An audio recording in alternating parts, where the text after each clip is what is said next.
नमस्कार, मैं हूं आशुतोष और आप देख रहे हैं सत्य हिंदी।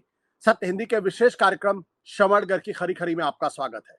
ये हमारा वो कार्यक्रम है जिसमें देश के जाने माने पत्रकार संपादक श्रवण गर्ग जी अपनी तीखी टिप्पणी करते हैं मौजूदा राजनीतिक माहौल पर। और उनकी तीखी टिप्पणी से न तो सत्ता पक्ष बचता है न विपक्ष, और दोनों ही तिलमिला के रह जाते। आज फिर रूबरू होंगे श्रवण जी से और जानेंगे कि दरअसल क्या नरेंद्र मोदी 17 सितंबर 2025 जब 75 साल के होंगे तो क्या वो राजनीति से रिटायरमेंट ले लेंगे या प्रधानमंत्री का पद छोड़ देंगे। आपके मन में सवाल पैदा हो रहा है कि दरअसल ये अचानक मैंने ये सुर्रा क्यों छोड़ दिया। दरअसल मैंने कोई सुर्रा नहीं छोड़ा है। आरएसएस के प्रमुख मोहन भागवत ने एक कार्यक्रम के दौरान आरएसएस के बड़े नेता मोरोपंत पिंगले के नाम का जिक्र करते हुए कहा कि 75 साल की उम्र में आने के बाद लोगों को अपना पद छोड़ देना चाहिए और नई पीढ़ी के लोगों को आगे आना चाहिए। उसके बाद ये चर्चा गर्म हो गई कि क्या दरअसल मोहन भागवत वो नरेंद्र मोदी को कोई इशारा कर रहे हैं कि अब बहुत हो गया, 75 साल की आपकी उम्र हो गई है, तो कृपया पद छोड़ दें। क्या ऐसी कोई बात है? क्या ऐसा कोई नियम आरएसएस या बीजेपी में है? कम से कम मेरी जानकारी में तो ऐसा कोई नियम ना तो बीजेपी में है ना कोई आरएसएस में है। हाँ, लेकिन एक बात यह है कि जब 2014 में प्रधानमंत्री नरेंद्र मोदी प्रधानमंत्री बने थे, उस वक्त मार्गदर्शक मंडल का गठन किया गया था और तब अनौपचारिक तौर पर यह बात कही गई थी कि जो लोग 80 के आसपास हैं उनके लिए मार्गदर्शक मंडल बन गया, यानी एडवाइजरी रोल में आ जाए, अपनी पीढ़ी को काम करते थे। मोहन भागवत ने भी कुछ इस बीच इस तरीके के इशारे किए थे कि 75 पार, यानी अब रिटायरमेंट का वक्त। तो इसलिए श्रवण जी से जानना बहुत दिलचस्प होगा कि दरअसल उनके इस वक्तव्य का मतलब क्या है। क्या वाकई में प्रधानमंत्री नरेंद्र मोदी को वो इशारे कर रहे हैं जैसा कि 2024 के लोकसभा चुनाव के बाद कई बार काफी तल्खी और काफी कटु भाषा में, हालांकि इशारों में ही, उन्होंने नरेंद्र मोदी पर हमले भी किए हैं और उनको इशारे भी दिए हैं। श्रवण जी, आपका बहुत बहुत स्वागत है सर। क्या कहना है सर? देखिए, मैं थोड़ा बाकी लोग सिर की तरफ से चीजों को पकड़ रहे थे, आपने अपनी एक डिबेट में पैर की तरफ से पकड़ा। मैं थोड़ा सा बीच में से पकड़ रहा हूँ। अच्छा, मेरा ये पूछना है, यह सवाल है कि मोहन भागवत नरेंद्र मोदी से डरते हैं क्या?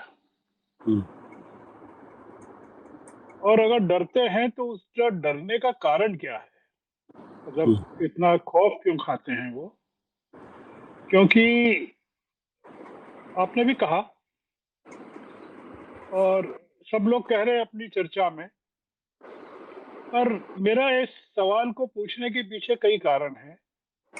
और सबसे बड़ा कारण ये कि पिछले 11 सालों से मोहन भागवत जो हैं वो पहेलियां बुझा रहे हैं और कंफ्यूजन पैदा कर रहे हैं।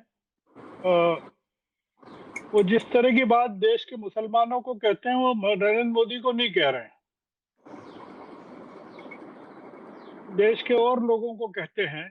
वो सवाल, मतलब जानने का मुद्दा ये है कि अगर उनका कॉन्फ्रंटेशन नरेंद्र मोदी से है, प्रधानमंत्री से है, बीजेपी में अमित शाह से भी नहीं है, तो उनको क्या वो आरएसएस के सरसंघ चालक जो हैं नरेंद्र मोदी से खौफ खाते हैं क्या, डरते हैं?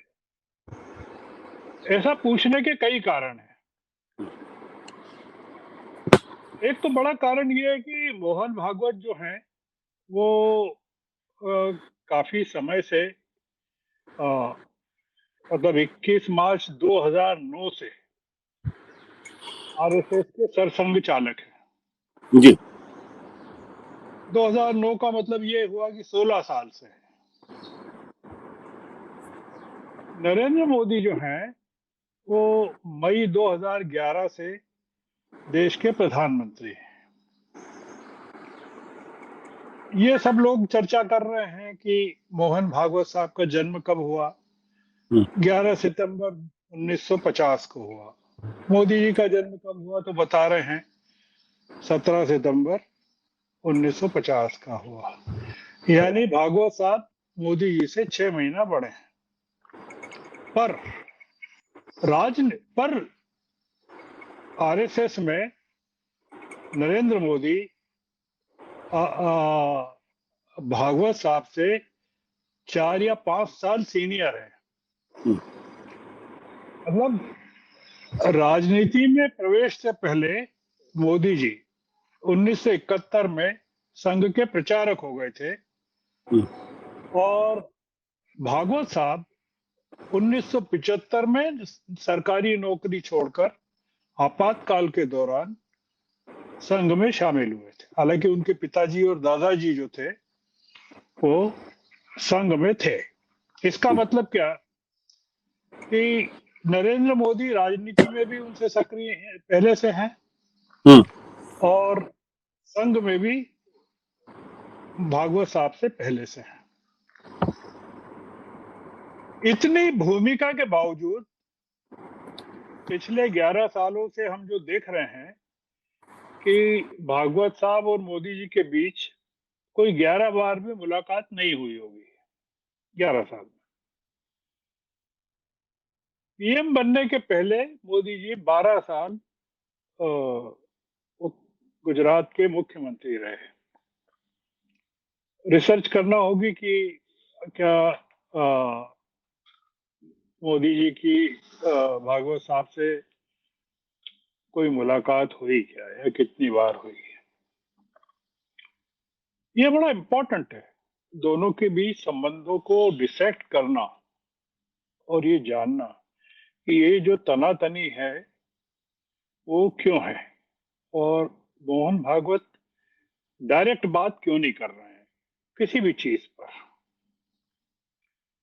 हाल के महीनों में सिर्फ 2 बार ऐसे आए मौके जब भागवत साहब और मोदी जी के बीच मुलाकात हुई और 2 अवसर ऐसे आए जब उनके आपस में मुंह दिखाई हुई। मुलाकात का मौका पहला तो आया ये पहलगाम का जो नरसंहार हुआ 22 अप्रैल को। उसके बाद भागवत साहब ने दिल्ली में मोदी जी का पहली बार ड्राइंग रूम देखा होगा जो उनके प्रधानमंत्री निवास पर गए होंगे। बातचीत क्या हुई है तो पता नहीं, पर इतना पता है कि उस बातचीत के बाद अगले दिन cabinet committee on political affairs ने जातीय जनगणना की घोषणा कर दी जो कि आरएसएस के एजेंडे के खिलाफ है। इसके पहले जो मुलाकात हुई थी बहुत चर्चित थी कि मोदी जी नागपुर गए और वहां मुख्यालय में भागवत साहब से मुलाकात हुई और ये माना गया था कि ये जो मुलाकात है बीजेपी के नए अध्यक्ष को लेकर हुई है। पर वो मुलाकात चाहे हुई हो पर अध्यक्ष का नाम बाहर नहीं आ पाया और अभी भी नहीं आ पा रहा है। हमने देखा कि मुंह दिखाई की जो रस्म थी वो पहली बार राम जन्मभूमि के मंदिर का जो भूमि पूजन था तब हुई थी और दूसरी बार मंदिर का जब उद्घाटन हुआ तब हुई। ये हम देख रहे हैं कि किस तरह की आपस में इनके संबंध हैं। अभी दिल्ली में संघ के प्रचारकों की 3 दिन की बैठक हुई तो मोदी जी उसमें उपस्थित नहीं थे। इसके पहले भी एक बैठक हुई थी तब भी मोदी जी उस समय उपस्थित नहीं थे। अब संकेतों की जुबान में मोहन भागवत साहब बात कर रहे हैं कि 75 साल पूरे करते ही मोदी जी को, उन मोदी जी का नाम नहीं ले रहे हैं, उस तरह से इस्तीफा दे देना चाहिए, रिटायर हो जाना चाहिए जैसा उन्होंने मार्गदर्शक मंडल में कई लोगों को भिजवाया। अब इसमें कई सारे सवाल हैं। एक तो ये कि क्या बीजेपी में कोई ऐसा और ताकतवर आदमी है जो मोदी जी को भिजवा सके मार्गदर्शक मंडल में। मतलब नंबर 2 पे अमित शाह हैं, फिर तीसरे चौथे पर तो कोई नहीं है, 9वें 10वें पर कोई हो तो राजनाथ सिंह वगैरह होंगे। तो क्या इनकी हिम्मत होगी कि जो काम मोदी जी ने किया मुरली मनोहर जोशी के साथ या आडवाणी के साथ उन उस तरह का मोदी जी के साथ कर सके। हाल में नागपुर में एक किताब के विमोचन में मोरोपंत पिंगले साहब के को लेकर एक किताब का विमोचन वो कर रहे थे 11 जुलाई को। वहां उन्होंने इशारों जैसा मैंने कहा कि वो पहेलियां बुझाते हैं और साफ आकर जैसे उर्दू का शेर है कि साफ आती भी नहीं और झलक दिखलाते भी नहीं, तो वो इस तरह का मामला है। तो उन्होंने कहा कि 75 के बाद समझ लो कि अब रुक जाना चाहिए, तुम्हारी उम्र हो गई है और अब दूसरों को काम करने दो। ये उन्होंने भागवत साहब ने कहा, और पूरा जो बवाल है ये उनके उसी कथन से उत्पन्न हुआ है जो इस समय चर्चा में चल रहा है। सभी लोग इस मुद्दे को उठा रहे हैं। आपने उठाया विशेषकर कि भागवत भी 11 सितंबर को 75 के हो रहे हैं। तो भागवत साहब, यानी आपने जो कहा कि भागवत साहब क्यों नहीं इस्तीफा देते पहले, मैं ये कह रहा हूं कि क्या इसका मतलब ये तो नहीं माना जाए कि भागवत साहब सेवानिवृत्ति की घोषणा करने वाले हैं? मान ली तो घोषणा कर, क्योंकि भागवत साहब घोषणा कर देंगे तो संघ में कोई भूचाल नहीं आएगा। मोदी जी अगर घोषणा कर देंगे तो देश में और दुनिया में और पार्टी में विपक्ष में 7.8 का भूकंप आ जाएगा। वो एक अलग मुद्दा है, उस पर अभी बात नहीं कर रहा है। तो इसका मतलब ये हम माने कि मोहन भागवत इस्तीफा दे देंगे और नया जो सर संचालक होगा वो भाजपा की सहमति से बनेगा। हम ये माने, अगर वो पार्टी का अध्यक्ष संघ की सहमति से चाहते हैं, प्रधानमंत्री के रिटायरमेंट में संघ का हस्तक्षेप चाहते हैं, तो हमको ये भी मान के चलना चाहिए कि नया, अगर भागवत साहब इस्तीफा दे देते हैं, रिटायर हो जाते हैं और नया सर संचालक बनता है, तो वो फिर बीजेपी की सहमति से बनना चाहिए। एक जो बात चल रही है कि भाई संघ में तो कोई प्रोविजन ही नहीं है कि आप कभी रिटायर हो, आप वहां तो चीन के राष्ट्रपति की तरह भी रह सकते हैं और रूस के राष्ट्रपति की तरह भी रह सकते हैं।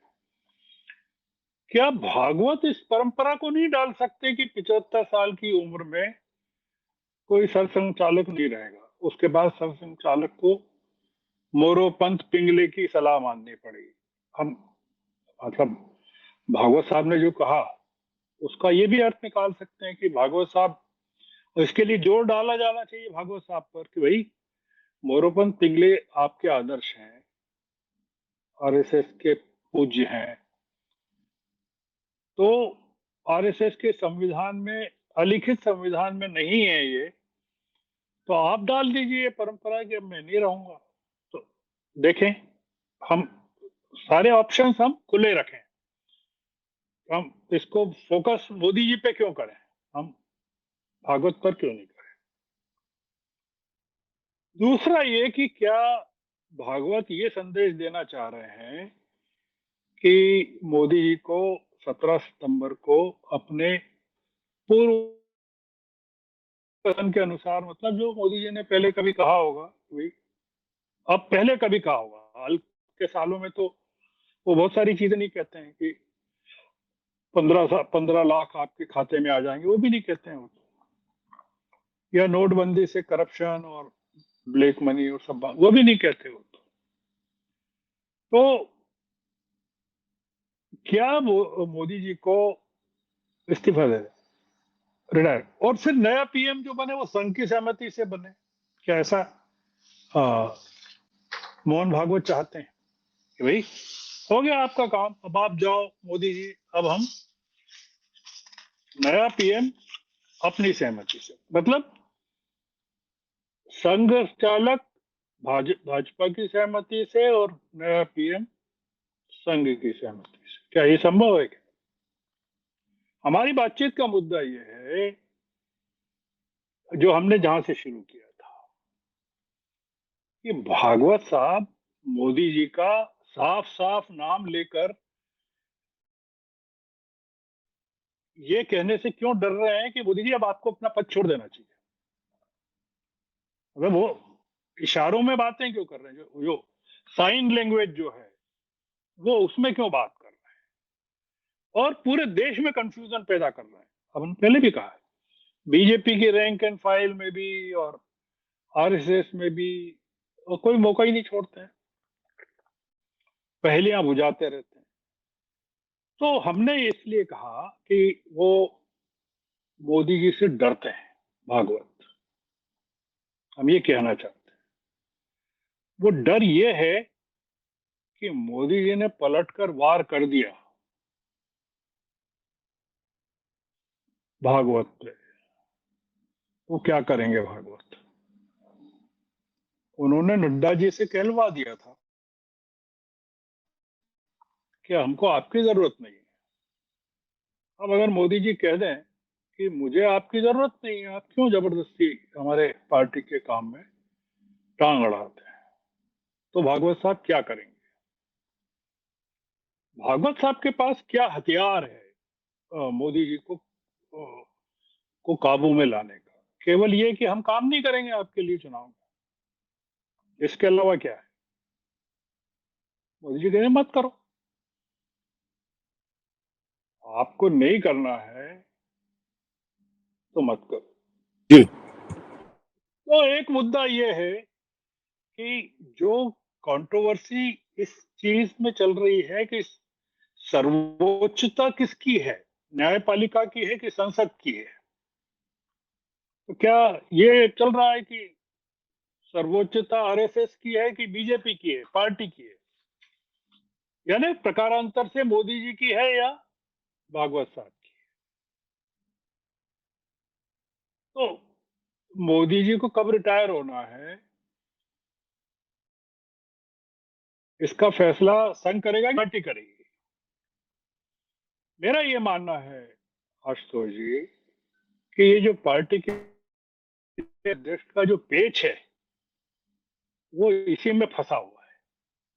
वो इसलिए फंसा हुआ है कि अगर संघ की चल गई और संघ का कोई आदमी अध्यक्ष बन गया, तो संघ की मर्जी से अगर बन गया, तो वो सबसे पहला काम ये करेगा कि मोदी जी को रिटायर करने का काम करेगा। तो इसलिए ये जो हम लोग जो बहस में भागवत साहब को जिस एंगल से देख रहे हैं या चर्चा को देख रहे हैं, मैंने थोड़ा सा उसको एक अलग तरीके से देखने की कोशिश की और कंक्लूजन यही है कि इसमें मोदी जी को कुछ नहीं करना है, मोदी जी को चुप रहना है।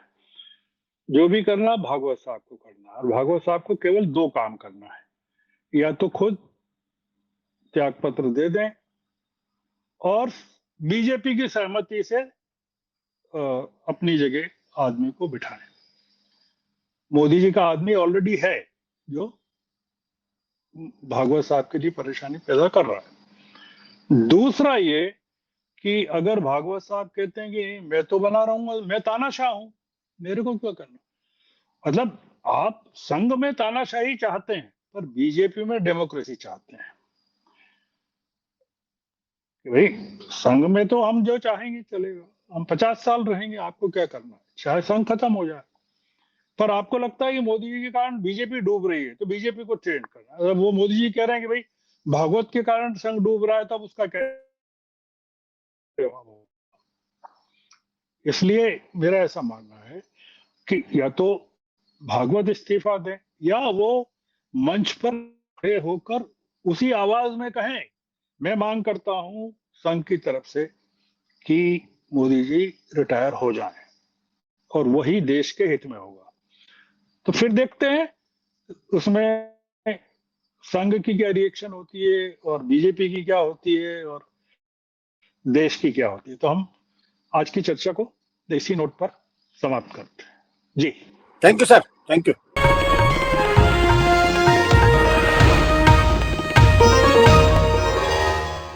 Copyright disclaimer under Section 107 of the Copyright Act 1976. Allowance is made for fair use for purposes such as criticism, comment, news reporting, scholarship, and research. Fair use is a use permitted by copyright statute that might otherwise be infringing.